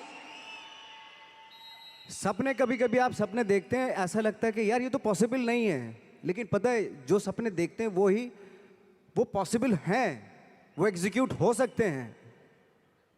पहले सपने तो देखना शुरू कीजिए। तो कहते हैं ना, गांधी जी का था ना, एक कोटेशन था कि वो सपने वो होते हैं जो आपको सोने नहीं देते, दिन में भी हैं, वो उस तरह का था ना कि एपीजे अब्दुल कलाम ने कहा था कि dreams are not those which you see when you sleep, but dreams are those which does not allow you to sleep. Exactly. तो मैंने खुद ने देखा है कि एज एन एक्टर, मैं तो अपने एज एन एक्टर ही बात करूंगा, मैं जब रात में सो रहा हूं और मुझे ड्रीम आया कि मैं एक रोल ऐसा कर रहा हूं, कुछ अजीब सी बॉडी लैंग्वेज है, अजीब सी उसका डायलॉग डिलीवरी है, और अजीब सही मतलब, और सुबह उठा के थोड़ा थोड़ा याद रह गया मुझे कुछ ऐसा। लेकिन बार बार कई बार जब वो सपने देखे मैंने, तो अजीब सा ही कुछ था, और जो मेरे बूते के बाहर की चीज़ थी, वो ऐसा सपना था, वो ऐसा कुछ मैं परफॉर्मेंस वाइज देख रहा था। कुछ जैसे कभी कभी आप कुछ फिल्में देखते हैं, कुछ इंस्पायर हो जाते हैं कि कुछ परफॉर्मेंसेस से इंस्पायर हुए, और मैं उस परफॉर्मेंस के काबिल भी, मतलब उसके आसपास भी नहीं था मैं। तो मैंने सोचा यार ये इम्पॉसिबल, ये तो मैं कर ही नहीं सकता। और जब मैं उठ के करना शुरू किया, मैंने जो मैंने सपना देखा था वो एग्जीक्यूट करने की कोशिश की, तो बहुत ही भोंडापन सा हो रहा था उसमें, बहुत ही अजीब सा लग रहा था। मैं खुद ही घबरा गया अपने आप से, मैं क्या कर रहा हूँ। बट बार बार उसी चीज़ को, जो मैंने सपना देखा था, उसी को बार बार एग्जीक्यूट करने की कोशिश करता रहा। बाद में after long time I realised कि मैं उसके जैसा करने लगा हूँ, मतलब जो मैंने सपना देखा था। बिल्कुल। कभी कभी आपने देखा होगा, ये भी एक सपना ही था, यार मैं उड़ जाता हूँ चलो आज, है ना, सपना, ये फैंटेसी थी। कभी सोचा होगा कि किसी ने, कोई सोच भी नहीं सकता था, वो भी एक सपना ही था ना। आज लोग चले जाते हैं ना, एक दूसरी कंट्री से उड़ के चले जाते हैं, ये भी सपना ही था, किसी का सपना ही रहा। ये सारे सपने थे एक्चुअली, जो आज एग्जीक्यूट हो रहे हैं, कुछ सालों के बाद एग्जीक्यूट हो रहे हैं, हज़ारों सालों के बाद एग्जीक्यूट होते होते चले गए। तो सपना देखना ज़रूरी है, और एब्सर्ड सा सपना देखना और भी ज़रूरी होता है। सपना कैसा भी देखना ज़रूरी होता है। क्यों? क्योंकि उसमें पॉसिबिलिटी होती है। जितना एब्सर्ड सा, अजीब सा सपना देखेंगे, आई थिंक उस पे जब आप फोकस करेंगे ना,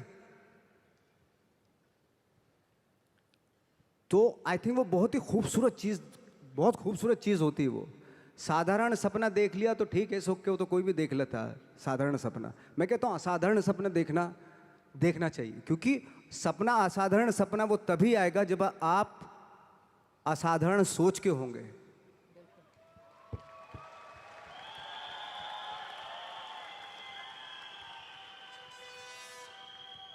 आपकी एक बहुत बहुत बहुत बहुत, मतलब कितने बहुत लगाऊं शायद कम होगा मेरे हिसाब से, एक सीरीज है, मैंने बोला ना, एक्चुअली नाम भी बोलने की जरूरत नहीं है, सेक्रेड गेम्स। नेटफ्लिक्स पे इस समय सबसे ज़्यादा वॉच सीरीज में से है। अब मुझे पता है कि I was travelling at that time, और मुझे जब सीज़न 2 रिलीज़ हुआ ना, तो इतना वेट करी थी कि कंट्रोल नहीं हुआ। मैंने सारे डाउनलोड करके फ्लाइट में, पूरी फ्लाइट में बैठ के कंटिन्यूस देखा। और पूरी सीरीज़ में मैंने सिर्फ एक चीज़, ये मेरा ऑब्जर्वेशन है, मेरा थॉट प्रोसेस है, देखा कि आपने बहुत शिद्दत से काम किया। चाहे उस कैरेक्टर में इतने ट्विस्ट थे, इतने ट्विस्ट, आपने हर चीज़ को जब किया। हमारे बिजनेस में हम कहते हैं कि बहुत कुछ ना, जब लाइफ में हमको आता है और हमें करना पड़ता है ना, तो कई बार हम बहुत कंफ्यूज हो जाते हैं। हम समझ में आता है कि इतनी सारी चीज़ें एक साथ कैसे करेंगे। एक कैरेक्टर को जब आप करते हैं एज एन एक्टर, और आपको इतने मॉड्यूलेशन करने पड़ते हैं, जैसे हमें बिजनेस में एसोसिएशन करनी पड़ती है, प्रॉस्पेक्टिंग करनी पड़ती है, क्लोजिंग करनी पड़ती है, लाइन अप करना पड़ता है, बहुत कुछ करना पड़ता है। तो आपको कभी थकावट नहीं फील होती? आपको नहीं लगता कि यार मतलब मैं नवाज कहाँ चला गया, मैं एक्टर हो गया? थकावट उस काम से होती है जिसका शौक आपको नहीं होता। मुझे 365 दिन मैं सी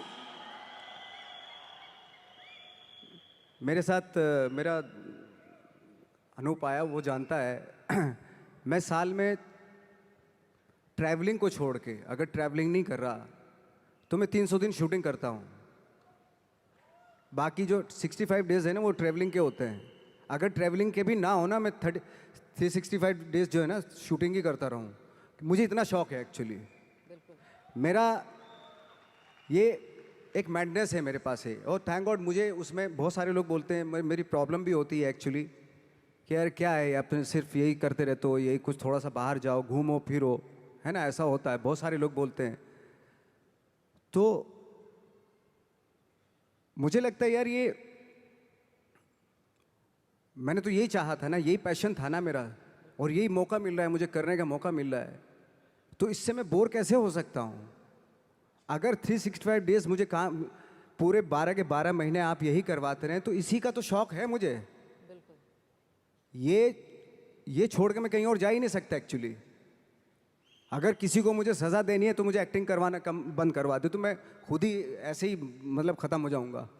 तो मेरा शौक है ये, और वो शौक जो है ना, वो आपका जो शौक होता है जब वो पैशन बन जाता है ना, तो वो आपकी लाइफ हो जाती है। तो आपकी लाइफ ना, जो ना तो किसी सक्सेस की मोहताज होती है। अगर आज मुझे फिल्मों में काम मिलना बंद हो गया तो मैं थिएटर करना शुरू कर दूंगा। वो बंद हो गया, मैं 2 लोगों को ले जाके यहाँ पे एक नाटक कर दूंगा, स्ट्रीट प्लेस करना शुरू कर दूंगा, क्योंकि वो मेरा पैशन है। मैं मोहताज नहीं हूँ कैमरे का, है ना।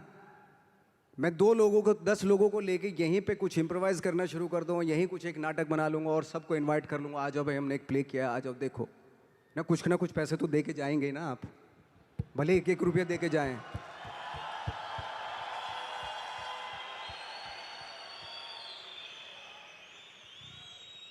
तो हम लोग जो है बहुत सारी चीज़ों के मोहताज नहीं है। अगर छोड़ भी देंगे ना तब भी हम अपना, कहते हैं ना कि वो एक होता है कि एक किसी को आप रेगिस्तान में भी छोड़ दो, वो बिजनेस, एक कौम होती है जो बिजनेस करती है, बिजनेसमैन, ओके, अगर उनको रेगिस्तान में भी छोड़ दो कि वहां पे भी बिजनेस कर लेंगे वो। बिल्कुल, मुझे लगता क्योंकि उनकी रग रग में होता है वो, उनके ब्लड में होता है वो। जो भी आप काम करें वो काम आपके वाकई ब्लड में होना बहुत जरूरी है, उसके लिए मैडनेस होना बहुत जरूरी है। आई थिंक यहाँ बैठे 10,000 लोगों के दिल में भी कुछ मैडनेस है।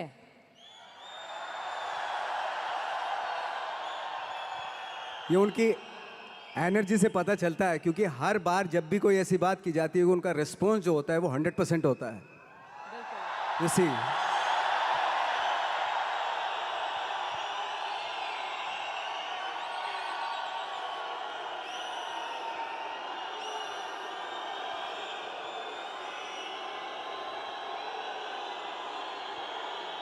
It's really wonderful energy, I'm telling you.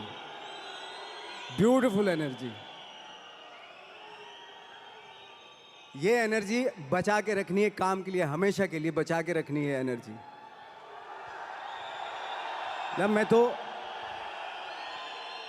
इतने हम लोगों का था कि इतने बेशरम हो गए थे हम लोग, जब बोलते थे ना हमसे कि यार मुश्किल है, हम तो मैंने कि बेशरम बनना पड़ता है, बहुत ज़रूरी है। कहाँ जाएगी सक्सेस? सक्सेस के लिए ना बेशरम बनना पड़ता है। ऐसा बन जाओ कि सक्सेस भी शर्मा जाए।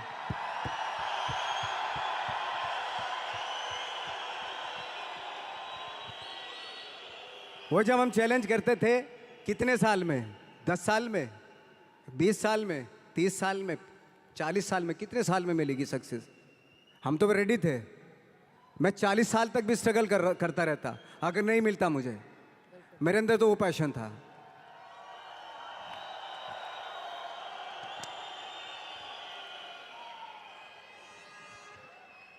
अगर मैं दिल से बोलूं तो नवाज, यहाँ पे बैठे जितने भी लोग हैं, और जैसे मैंने आपको बताया, हर इंसान के पीछे एक कहानी है कि वो कैसे यहाँ पे आकर के बैठा है। और पैसे, परिवार, हर तरीके की, लोगों के कहने की, बोलने की, हर तरह के चैलेंज जो सोच सकते हैं, मैं गुजरी हूँ, ये गुजर रहे हैं। और आज जब आप यहाँ पे हो तो आप इनसे वो एक क्या बात बोलना चाहोगे जिसको वो यहाँ से जब जाएं तो बोले नवाजुद्दीन सिद्दीकी ने कहा था और उन्होंने कहा था, इसलिए मैं करके दिखाऊंगा। मेरा एक एक्सपीरियंस हुआ था, एक छोटा सा एक्सपीरियंस, छोटी छोटी इंसिडेंट्स है ना, कभी कभी आपको लाइफ का पता चल जाता है। तो मेरा एक छोटा सा एक्सपीरियंस हुआ था। एक बार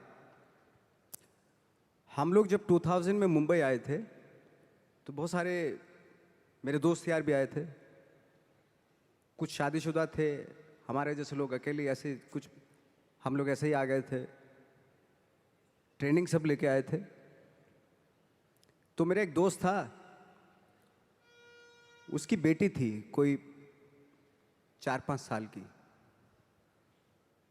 तो ये वो किस्सा बता रहा था कि नवाज, पता है परसों मैं अपनी बेटी को लेके जा रहा था, उसने कहा पापा पापा मुझे आइसक्रीम चाहिए, है ना, और मेरे पास पैसे नहीं थे। जो कहानी सुना रहे थे उन्होंने बोला, मेरे सीनियर ही थे वो थिएटर के, उन्होंने बोला मेरे पास पैसे ही नहीं थे। और मैंने सोचा यार मैं अपनी बेटी को, मतलब वो स्ट्रगल कर रहे थे फिल्मों के लिए, टीवी सीरियल्स उनको मिलते थे लेकिन वो कर नहीं रहे थे कि नहीं फिल्मों में ही करूँगा, फिल्मों में डायरेक्ट फिल्में स्टार्ट करूँगा। तो ऐसा था उनका, इस वजह से उनको काम नहीं मिल रहा था। तो उनकी बेटी ने जब बोला पापा पापा मुझे आइसक्रीम चाहिए, तो जब उन्होंने बोला कि बेटा मेरे पास पैसे ही नहीं है, तो नवाज उस दिन मैंने सोचा कि भाड़ में जाए टीवी सिनेमा या वो, मैं टीवी करूँगा लेकिन अपनी बेटी को जब भी बोलेगी आइसक्रीम खिलाऊंगा, हैं। But the thing is see, मैंने बोला दादा, मेरे सीनियर थे, बोले दादा अगर मेरी बेटी होती, वो भी 4-5 साल की है, मैं उसको आइसक्रीम ना लेके देता। और मैं जो ये, अगर मैंने सोच रखा था कि मैं टीवी नहीं करूंगा तो मैं टीवी ना करता, और अगर मेरी बेटी उस वक्त पे मुझसे आइसक्रीम आती तो मैं उसको आइसक्रीम ना खिलाता, थोड़ा बहला लेता मैं उसको, तो आइसक्रीम भूल जाती वो। और ये लेकिन मैं करता वही जो मेरा पैशन था। सी, बहुत बड़ी बात है। दुनिया में कोई भी माँ बाप ऐसा नहीं जो अपने बच्चों से प्यार ना करता हो, लेकिन आपका जो पैशन है, आप अपने पैशन से जब आप उसको अचीव करते हो ना, जब आपकी बेटी बड़ी होती है तब वो जो फक्र महसूस करती, गर्व महसूस करती है ना, उसकी बात कुछ हो रहा है। अभी वो 5 साल की, मैंने बोला अभी वो 5 साल की, मेरी बेटी अगर होती मैं उसको बहला देता। यू नो, चार्ली चैपलिन का किस्सा आपने सुना होगा कि बहुत सारे भाई बहन थे वो, तो भूख लगती थी उनको, है ना, खाने वाने को कुछ होता नहीं था। तो उनकी जो मदर क्या करती थी, जब भूख लगती तो बच्चे माँ के पास आते थे, मामा भूख लगी है ये वो सब, तो उनकी मदर क्या करती थी, उनकी मम्मा क्या करती थी, जो विंडो थी उनमें सबको एंगेज कर लेती थी। वो देख सामने जो आ रहा है, देख कैसे चल रहा है, वो कैसे बात कर रहा है, वो देख हा हा हा हा हा कैसे, देख कैसे गिर गया, वो केले के छिल पे फिसल गया, वो सबको दिखाती थी। उसमें पूरा दिन बीत जाता, लोगों बच्चे जो थे भूल जाते थे खाना खाया कि नहीं आज। तो मुझे लगता है कि शायद वहीं से जन्म लिया था चार्ली चैपलिन ने। चार्ली चैपलिन ने जन्म ले लिया था, बट जो चार्ली चैपलिन बना वो वहाँ से बना था एक्चुअली।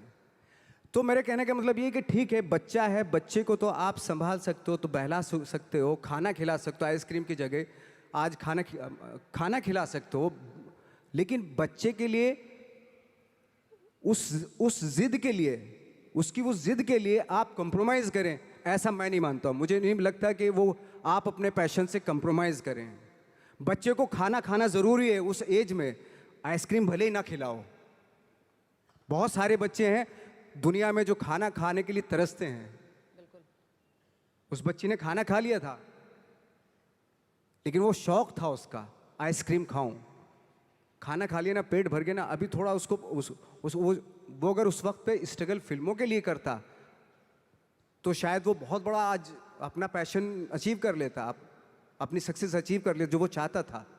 लेकिन उसने वो बच्ची की ज़िद पे कि मुझे आइसक्रीम चाहिए, उस पर कंप्रोमाइज़ कर लिया उसने कि नहीं, मैं अब टीवी सीरियल भाड़ में जाए, कोई भी काम मैं करके आऊँगा, लेकिन मैं अपनी बच्ची को इसका आइसक्रीम खिलाऊंगा।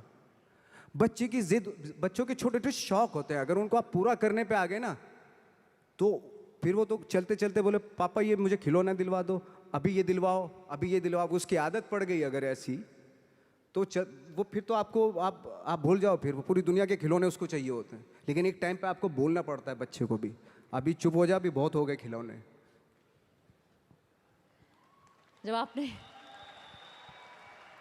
मैंने जब बिज़नेस शुरू किया था नवाज़, आज से 8 साल पहले, तो मेरा बेटा उस समय 5 साल का था और मैं सुबह से लेकर रात तक काम करती थी। और कई बार ऐसा होता था कि जब रात में घर पहुंचती थी तो वो सो रहा होता था और सुबह उठ के सिर्फ उसको स्कूल छोड़ती थी, सिर्फ आधा घंटा। और बहुत सारे लोगों ने बोला था, बहुत सारे लोगों ने, तू कैसी माँ है, तू ऐसे कैसे कर सकती है, तू इतना पैसे के पीछे इतना पागल है कि मतलब।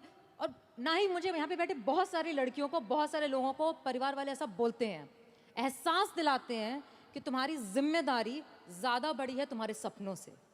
बट आज 13 साल का मेरा बेटा है, आज उसको जो चाहिए ना उसको बोलना नहीं पड़ता, उसको ऑटोमेटिकली मिल जाता है, क्योंकि वो 8 साल में ना सिर्फ मैंने सपनों को फॉलो किया। और यहाँ पे बैठे जितने लोग हैं ना उस चीज़ को करने से इतना डरते हैं, जो आपने इतनी खूबसूरत बात बोली कि अगर हर चीज़ जो चाहोगे वो इसलिए दे दोगे क्योंकि तुम भागना चाहते हो। एग्जैक्टली, बिल्कुल, तुम छोड़ देना चाहते हो अपने पैशन को, बहाना है ये। एब्सोल्युटली। यही जैसे आप बता रही हैं कि मेरी एक फ्रेंड हैं, उनका जब बच्चा जिद करता था मामा मुझे बैट चाहिए, क्रिकेट का बैट चाहिए, तो वो माँ पता क्या बोलती थी कि जाके पूछ क्या कितने का है।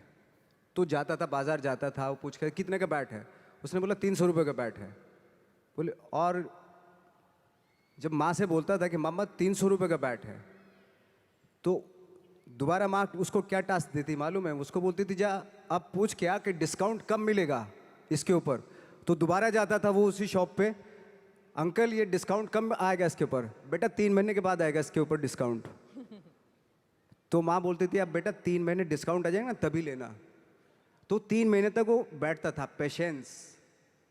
पेशेंस ये सारी चीज़ें सिखाना, वो आप लेने को तो दिलवा सकते हैं, तभी दिलवा सकते थे, लेकिन उसके जो 3 महीने बीते उसमें पेशेंस में, वो आगे उसकी लाइफ में काम आएंगे।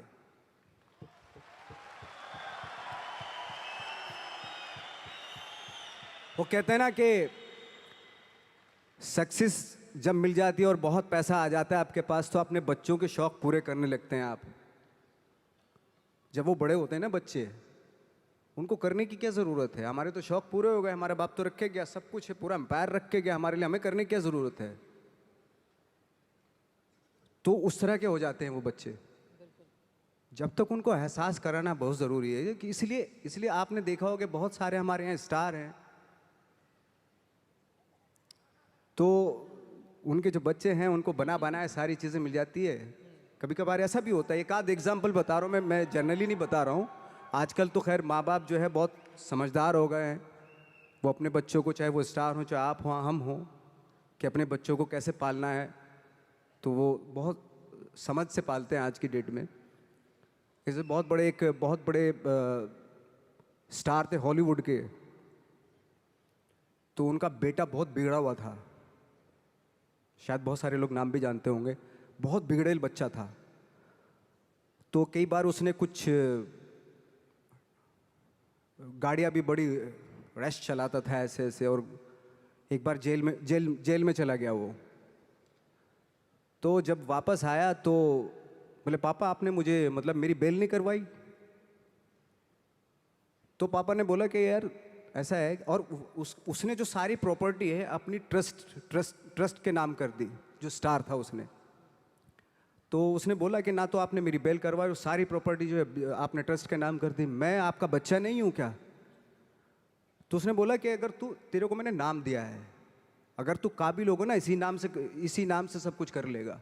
अगर मैं सोच के तुझे पैसा दूंगा क्योंकि तू काबिल नहीं है, मैं जितना भी पैसा तुझे दूंगा ना वो भी बर्बाद कर देगा तू। अगर काबिल होगा तो आप खुद ही क्रिएट कर लेगा सारी चीजें।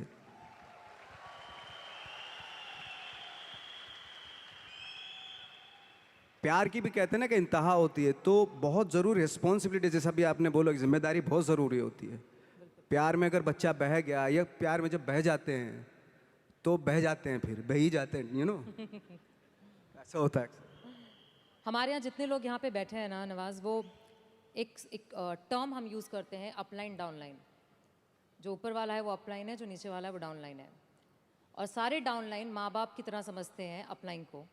और जितनी आपने बातें बोली वो सारी कुछ यहाँ पे उसी तरीके से ही लागू होती हैं कि लोगों को ऐसा लगता है कि आप तो सक्सेसफुल हो तो हमको तो दे दो, कर दो, हेल्प कर दो, एक डीआर कर दो, कुछ नीचे डाल दो, जेनोलॉजी बढ़ा दो, मेरे प्लान्स कर दो।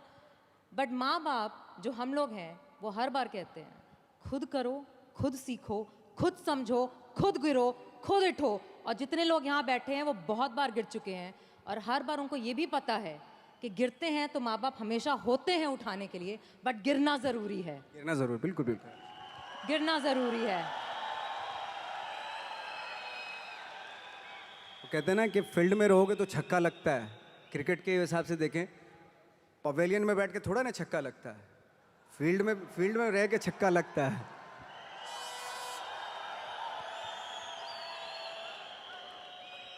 सो नवाज, एक आखिरी सवाल। आपको यहाँ आना आसान नहीं था, आपने बहुत बिजी स्केड्यूल से टाइम निकाला। इसके लिए सबसे पहले पूरे मैजिक सारे वीआईपीज़ की तरफ से आपको बहुत बहुत शुक्रिया। Thank you so much. Thank you so much. Thank you. But at the same time मुझे ये पता है, जो मुझे बताना बहुत ज़रूरी है, कि बहुत सारे लोगों को यहाँ पे अभी तक विश्वास नहीं हो रहा है कि आप यहाँ पे खड़े हैं। नहीं, मैं हूँ। बहुत सारे लोगों को इसलिए विश्वास नहीं हो रहा है क्योंकि मेरी समझ से एक चक्कर स्टेज का फिर से बनता है, एक चक्कर स्टेज का फिर से बनता है। बिल्कुल बिल्कुल, ऑफ कोर्स, बिल्कुल ऐसे ना। Please, I think everybody deserve to see you.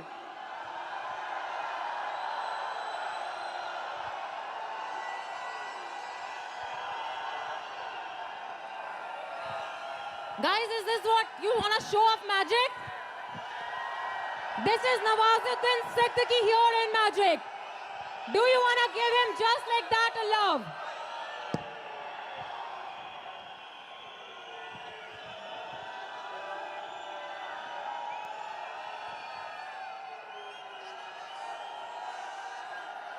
He is here for you. And I think he deserves better than this from you. Phone छोड़ो, कैमरा छोड़ो, दिल दिखाओ यार।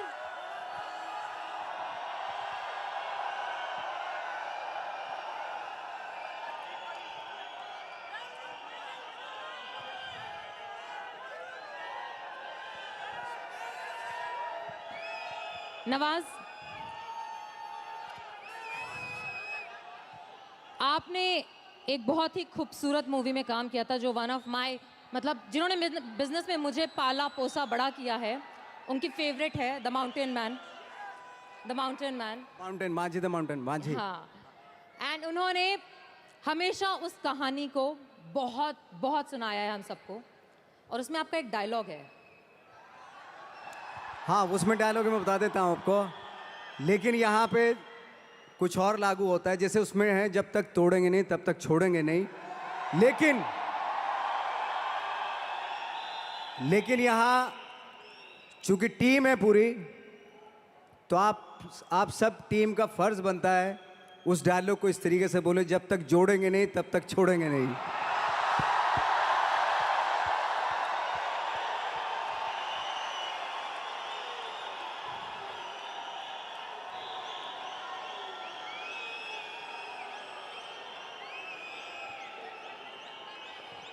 तोड़ने से पहाड़ टूटता है, फिल्म में ये था, लेकिन आपके जुड़ने से पहाड़ बनता है, ये सच है।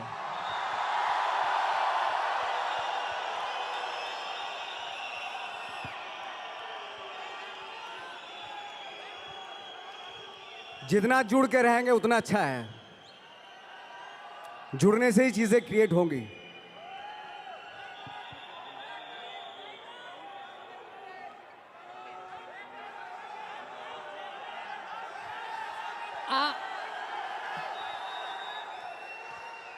मैजिक टीम की तरफ से हम कुछ दिखाना चाहते हैं आपको। Can we have?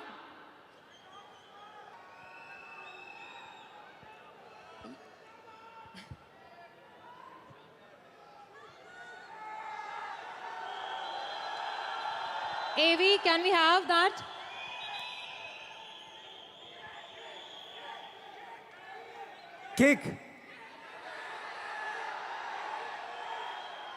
किक का एक डायलॉग सुना देता हूं जब तक बिल्कुल बिल्कुल ये ठीक हो तो मैं।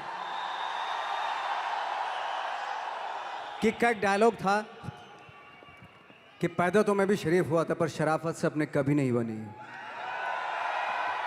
जरा हम भी तो देखें कि हमसे बड़ा शैतान कौन पैदा हो गया।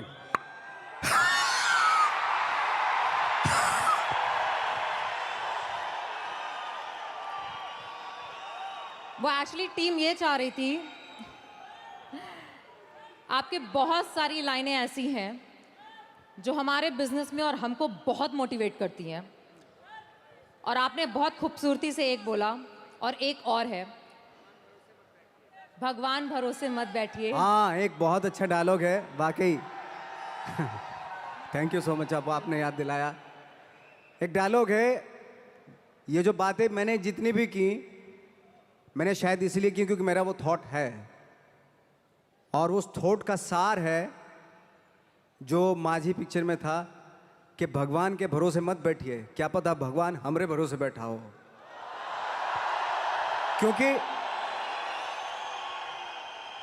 क्योंकि भगवान भी वेट करता है, भगवान वेट करता है, ये खड़ा होके कुछ करेगा तो मैं इसका साथ दूंगा। घर में लेटे लेटे रूम में भगवान भी साथ नहीं देता उसका। जब आप पक्का इरादा करते हैं और घर से निकलते हैं, सोचते हैं कि वाकई कुछ करना है, तभी भगवान साथ देता है। जो घर में घुसे रहते हैं उनका भगवान कभी साथ नहीं देता।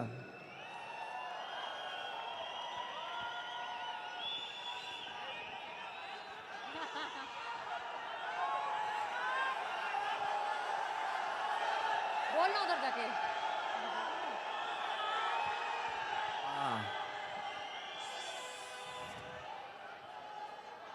गैंग्स ऑफ वासेपुर को एक डायलॉग की फरमाइश आई है तो मैं आपके सामने कर देता हूं।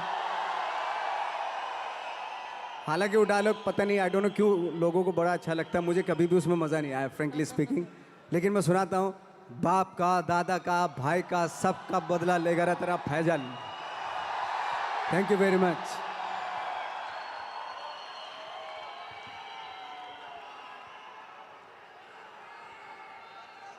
आई थिंक लोग कुर्सी छोड़ के सब नीचे आ चुके हैं, बिकॉज सब आपको बहुत करीब से देखना चाहते हैं। और पूरी मैजिक टीम की तरफ से बहुत बहुत शुक्रिया। मैंने एक बार बोला है, 2 बार बोला, और शायद पूरी रात जब तक आप हमारे साथ हैं बोलती रहूँगी।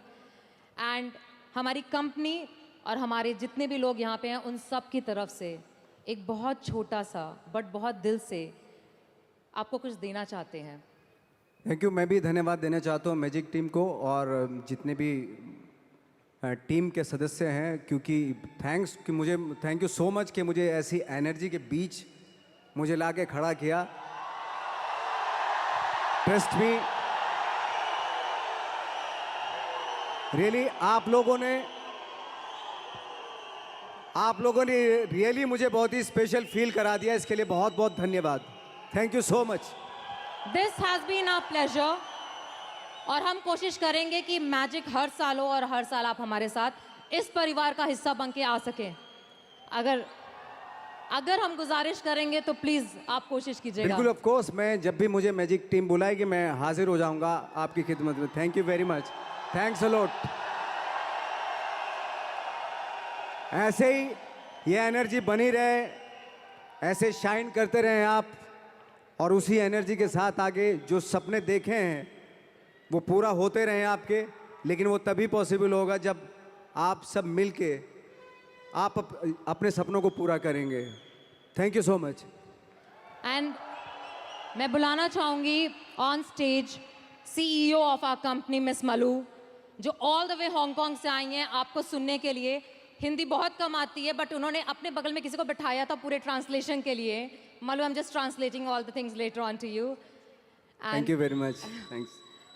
And she wanted to gift you a very special watch. And I think, Malu, you should talk about the watch. Yes. In behalf of the QNet family, Mr. Nawaz, we thank you very much for gracing this amazing event, and thank you for, your inspiring story and for motivating everyone. Thank you so much for Thank you being very an much. inspiration. So we would like to present to you this watch.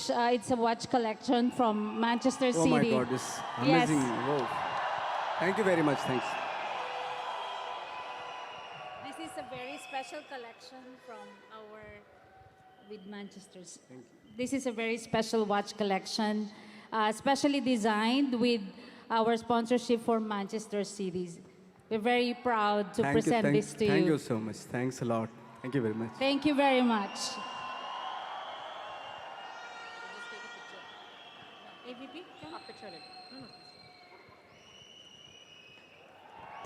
Guys, क्या हुआ?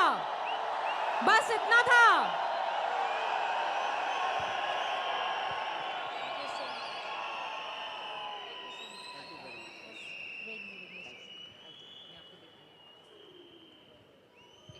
नहीं नहीं, मुझे आप, अरे please.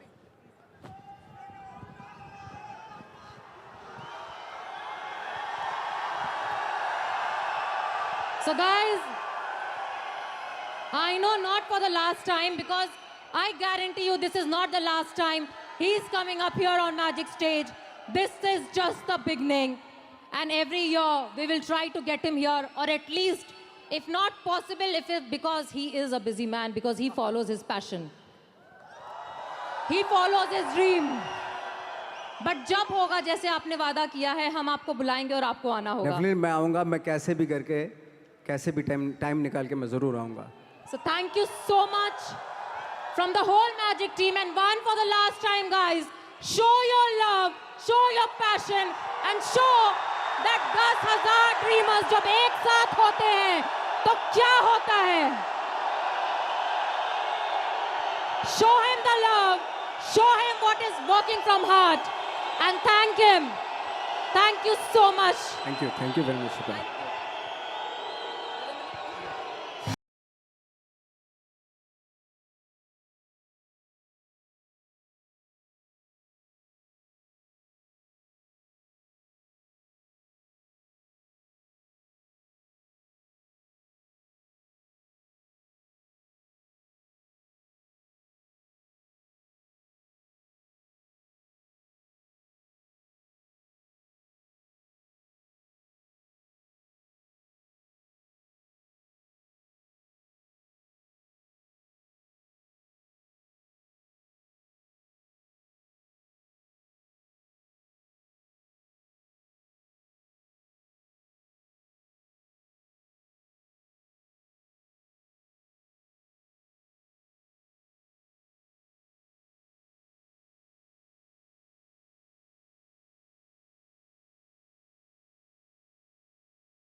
Let's give our love to Nawazuddin Siddiqui for Magic 2019.